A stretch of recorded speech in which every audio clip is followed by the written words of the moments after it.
உங்கள் பகுதி செய்திகள் இடம்பெறும் நியூஸ் 25. 2026 ஆண்டிற்கான காலண்டர்கள் அச்சடிக்க Abhinaya calendars Kumbakonam. Hotel temple view Kumbeswaran வடக்கு வீதி கும்பகோணம். சிவகுமார் சிவா ஃப்ளவர்ஸ் கும்பேஸ்வரன் வடக்கு வீதி கும்பகோணம்.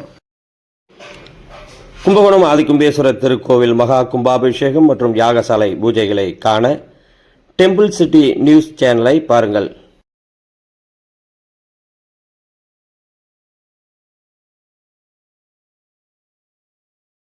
கும்பகோணம் வழக்கறிஞர் சங்கத்தினர் ஆர்ப்பாட்டம். கும்பகோணம் நீதிமன்ற வாயிலில் கும்பகோணம் வழக்கறிஞர் சங்கத்தினர் ஃபைலிங் முறையை தற்காலிகமாக நிறுத்தக்கோரி ஆர்ப்பாட்டத்தில் ஈடுபட்டனர். வக்கீல் சங்க தலைவர் ராஜசேகர் தலைமையில் நடைபெற்ற இந்த ஆர்ப்பாட்டத்தில் செயலாளர் கர்ணன், ஜாக் கூட்டமைப்பு நிர்வாகிகள் சங்கர், வெங்கடேஷ் மற்றும் வக்கீல் சங்க முன்னாள் தலைவர் விவேகானந்தன், வழக்கறிஞர்கள் ஜான் கென்னடி, சரவணன், வாசுதேவன், சிவசுப்பிரமணியன், பாலமுருகன், சேகரன், மாணிக்கம் உள்ளிட்ட முக்கிய வழக்கறிஞர்களும் வக்கீல் சங்கத்தை சேர்ந்த ஏராளமான வழக்கறிஞர்களும் இந்த ஆர்ப்பாட்டத்தில் கலந்து கொண்டு கோரிக்கையை வலியுறுத்தி முழக்கங்களை எழுப்பினர்.